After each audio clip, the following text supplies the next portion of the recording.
యేసుక్రీస్తు నామంలో మీ అందరికీ నా శుభాభివందనాలు తెలియజేసుకుంటున్నాను. అందరు బాగున్నారా? ఈరోజు దేవుని యొక్క వాగ్దానము మత్తయి సువార్త 10వ అధ్యాయం 30వ వచనం చదువుకుందాం. మీ తల వెంట్రుకలు సైతం లెక్కింపబడి ఉన్నవి, మీరు భయపడకుడి. ఈ ఉదయకాల సమయంలో ఈ మాటలు వింటున్నటువంటి వారందరికీ దేవుడు ఒక చక్కని వాగ్దానం ఇస్తున్నాడు.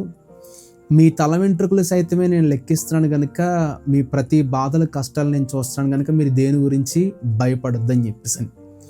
బైబిల్ గ్రంథంలో 365 సార్లు భయపడొద్దు అనేటువంటి మాట చూస్తాం. అంటే దేవుడు ప్రతిరోజు నీకు భయపడొద్దు అనేటువంటి వాగ్దానాన్ని ఇస్తూ నిన్ను ప్రతిరోజు ఎంతో ధైర్యపరుస్తున్నటువంటి సందర్భాలు మనం చూస్తున్నాం.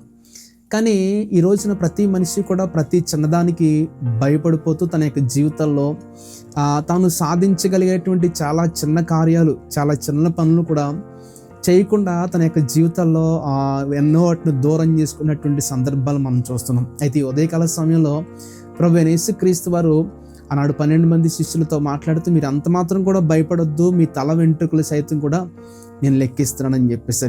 మీరు చూడండి, భూమి మీద ఉన్నటువంటి ఏ మనిషికైనా సరే తన తలలో ఎన్ని వెంట్రుకలు ఉన్నాయో తెలుసా? ఎవరికి తెలియదు. రోజుకి తన తల నుంచి ఎన్ని వెంట్రుకలు రాలిపోతున్నాయో, మళ్ళీ తిరిగి ఎన్ని వెంట్రుకలు మొలుస్తున్నాయి కదా, ఈ రోజున ఏ మనిషికి తెలియదు. దేవుణ్ణి తల వెంట్రుకలనే లెక్కేస్తున్నాడంటే నీ ప్రతి బాధను చూడ్డా, నీకు ఎదురవుతున్నటువంటి ప్రతి కష్టాన్ని ఆయన చూడ్డా. దేవుని వాక్యంలో మాట ఉంది, కంటిని నిర్మించిన వాడు కానుకుంటున్నా, చెవులను నిర్మించిన వాడు వినకుండునా అని చెప్పేసి. నీ కంటిని నిర్మించింది ఆయనే, నీ చెవులను కూడా నిర్మించింది కూడా ఆయనే. నీ కంటిని నిర్మించిన ఆయన నువ్వు పడుతున్నటువంటి ప్రతి కష్టాన్ని, బాధని ఆయన చూస్తున్నాడు. నువ్వు చేస్తున్నటువంటి ప్రతి ప్రార్థన కూడా ఆయన ఆలకిస్తాడు. కనుక నువ్వు దేని గురించి భయపడకుండా అన్ని విషయాల్లో ధైర్యంగా ఉన్నట్లయితే కనుక దేవుడు తప్పనిసరిగా నీ జీవితంలో కార్యం జరిగిస్తాడు. ఈ మాట ఆనాడు 12 మంది శిష్యులతో యేసు ప్రభువు వారు మాట్లాడుతున్నారు. ఈ మత్తయి సువార్త 10వ అధ్యాయం అంతా కూడా యేసు ప్రభువు వారితో ఉన్నటువంటి 12 మంది శిష్యుల యొక్క పేర్లు, వారు పరిచర్య ఎలా చేయాలి, పరిచర్యలు ఎటువంటి జాగ్రత్తలు తీసుకోవాలి, పరిచర్యలు ఎటువంటి విధానంలో ముందుకు వెళ్ళాలి అనేటువంటి విషయాల్లో చాలా విషయాలన్నీ కూడా ఈ యొక్క 10వ అధ్యాయంలో మాట్లాడుతూ 29వ వచనంలో ఒక మాట మాట్లాడారు. ఆయన ఏమనంటే, ఆత్మను కాక నీ యొక్క దేహాన్ని మాత్రమే చంపే మనుషులకు భయపడడం మానేసి ఆత్మతో పాటు నీ యొక్క దేహాన్ని కూడా నరకం నుంచి తప్పించేటువంటి దేవునికి భయపడండి అని చెప్పేసి 12 మంది శిష్యులతో చెప్తూ, మీ తల వెంట్రుకలు సైతం కూడా నేను లెక్కిస్తున్నాను కనుక మీకు ఎదురయ్యేటువంటి ప్రతి బాధని, ప్రతి ఇబ్బందిని, ప్రతి కష్టాలని కూడా నేను చూస్తున్నాను కనుక మీరు దేని గురించి భయపడొద్దని చెప్పేసి ఆ 12 మంది శిష్యులతో యేసు ప్రభువు వారు చెప్పారు. ఆనాడు ఆ 12 మంది శిష్యులతో ఎలాగైతే దేవుడి వాగ్దానం చేశాడో, ఈ ఉదయకాల సమయంలో ఈ మాటలు వింటున్నటువంటి వారందరూ కూడా దేవుడు ఇదే వాగ్దానం చేస్తున్నాడు, మీరంత మాత్రం కూడా భయపడొద్దు అని చెప్పేసి. బైబిల్ గ్రంథంలో ఎంతోమంది వ్యక్తులతో దేవుడు భయపడొద్దు, ధైర్యంగా ఉండడం చెప్పాడు. మీరు చూస్తే యెహోషువ గ్రంథం 8వ అధ్యాయం 1వ వచనంలో యెహోషువతో నువ్వెంత మాత్రం కూడా భయపడొద్దు, ధైర్యంగా ఉండు, నేను నీకు తోడుగా ఉన్నాను అనేటువంటి మాట చూస్తాం. యెహోషువ ఎందుకు భయపడుతున్నాడంటే, ఆనాడు ఇశ్రాయేల్ ప్రజల్ని మోషే ఐగుప్తు దేశం నుంచి కానాను దేశం వరకు తీసుకొచ్చాడు. కానీ కానాను దేశంలోనికి తీసుకురాకుండానే మోషే చనిపోయాడు. ఇప్పుడు కానాను దేశంలోనికి తీసుకువెళ్ళాలి. ఇప్పుడు అక్కడ ఉన్నటువంటి ఆ ప్రజలందరూ కూడా కానాను దేశాన్ని ఇవ్వాలి. ఇప్పుడు యెహోషువ వీరందరినీ నడిపించాలంటే యెహోషువకి భయం వేస్తుంది. దేనికంటే ఈ ఇశ్రాయేల్ ప్రజలు ఆ టైంలోనే మోషే మాట వినేవారు కాదు, మోషేని చాలా ఇబ్బంది పెట్టేవారు. కానీ ఇప్పుడు నా మాట వీళ్ళు ఎలా వింటారు, వీళ్ళు నేను అలా నడిపించాలి, వీళ్ళు అంత మాత్రం కూడా నా మాట వినకుండా నాకు ఎన్ని విషయాల్లో ఏ విధానంలో కూడా నాకు సహకరించారనేటువంటి ఉద్దేశంతో యెహోషువ ఎంతో భయపడిపోతుంటే దేవుడు యెహోషువతో అంటున్నాడు, నువ్వు భయపడొద్దు, నువ్వు ధైర్యంగా ఉండు, నేను నీకు తోడుగా ఉండి నడిపిస్తానని చెప్పేసి. ఈ ఉదయకాల సమయంలో మాట్లాడినటువంటి నీ జీవితంలో కూడా దేని గురించి నువ్వు ఎక్కువ భయపడిపోతున్నావు?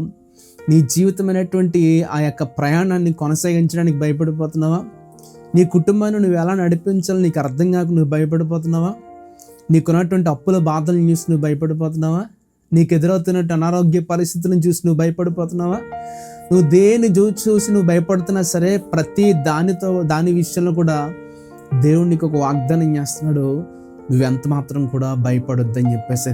కొంతమంది వారి యొక్క జీవితాల్లో ఏదైనా కష్టాలు వస్తే కష్టాలను చూసి భయపడుతుంటే, మరి కొంతమంది ఏమో నాకేదో అయిపోతుందేమో, నాకేదో కీడు సంభవిస్తుందేమో, లేదంటే నా జీవితంలో నన్ను ఎవరైనా పాడు చేసేస్తారు, ఇబ్బంది పెట్టేస్తారేమో అనేటువంటి ఉద్దేశంతో లేనిపోని వాటి గురించి ఏవో ఆలోచన చేస్తూ వాళ్ళు ఏం చేస్తున్నారంటే, వారి జీవితాల్లో ఏ కష్టాలు లేకపోయినప్పటికీ రాబోయే వాటి గురించి ముందే భయపడిపోతున్నారు. కీర్తనకారుడు అనేటువంటి దావీదు గారు 112వ కీర్తన 7వ వచనంలో అక్కడ ఒక మాట మాట్లాడారు. నీతిమంతుడు వాని హృదయం యెహోవాను ఆశ్రయించి స్థిరముగా నుండును, వాడు దుర్వార్తకు జడియడు అనేటువంటి మాట. నీతిమంతుల హృదయం అంట దేవుణ్ణి ఆశ్రయిస్తుందంట. ఎవరి హృదయాలు అయితే దేవుణ్ణి ఆశ్రయిస్తాయో వారు ఎటువంటి దుర్వార్తకు జడియరంట. చూడండి, ఎవరి జీవితాలైనా సరే ఏదన్నా ఒక వినరానేటువంటి విషయం విన్నారనుకోండి, కొంతమంది తట్టుకోలేక అక్కడే కప్పుగోలు పడిపోవడం, కొంతమంది అయితే వారి యొక్క ప్రాణాలు కూడా కోల్పోయేటువంటి పరిస్థితుల్లో వాళ్ళు వెళ్ళిపోతుంటారు. కానీ ఎవరి హృదయం అయితే దేవుణ్ణి ఆశ్రయించి దేవుని మీద ఆధారపడి ఉంటుందో వారు ఎంత మాత్రం కూడా ఎటువంటి దుర్వార్తలకు జడియరంట. బైబిల్ గ్రంథంలో యోబు దీనికి ఒక చక్కని ఉదాహరణగా మనకు కనిపిస్తాడు.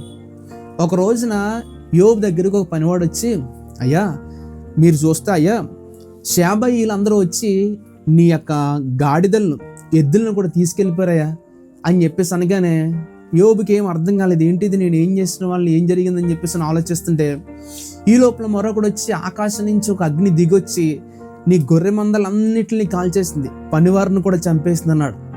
వీడు ఎలా మాట్లాడుతున్నాడు అనుకుంటే మళ్ళీ ఇంకొకడు వచ్చి, కొంతమంది కల్దీయులు వచ్చి నీ ఒంటెలన్నిటిని కూడా పట్టుకెళ్ళిపోరని చెప్పేసి మరొకడు వచ్చి మరొక దుర్వార్త చెప్పాడు.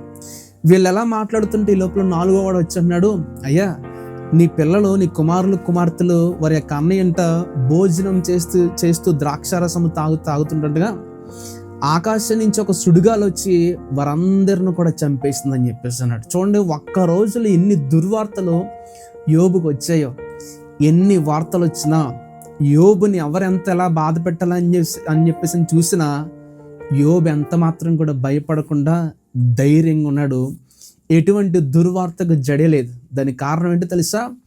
యోబు యొక్క హృదయం దేవుని మీద ఆధారపడింది కనుకే. ఈ ఉదయకాల సమయంలో ఈ మాటలు ఉంటున్నటువంటి నీ జీవితంలో కూడా నీ హృదయాన్ని దేవుని మీద ఆధారపడి జీవించడం అలవాటు చేసుకున్నట్లయితే కనుక దేవుడిని ప్రతి అవసరతలు తీరుస్తాడు. ముఖ్యంగా నీ తల వెంట్రుకలు సైతం ఆయన లెక్కిస్తున్నాడంటే నీ ప్రతి బాధను కూడా ఆయన చూస్తున్నాడు. నీ ప్రతి బాధని, నీ కష్టాన్ని కూడా ఆయన చూస్తున్నాడు కదా. కనుక నువ్వు దేని విషయం కూడా భయపడకుండా నువ్వు ధైర్యంగా ఉన్నట్లయితే కనుక దేవుడు తప్పనిసరిగా నీ జీవితంలో కార్యం జరిగిస్తాడు. మీ యొక్క వాగ్దానం మీద మీ యొక్క విశ్వాసం ఉంచండి.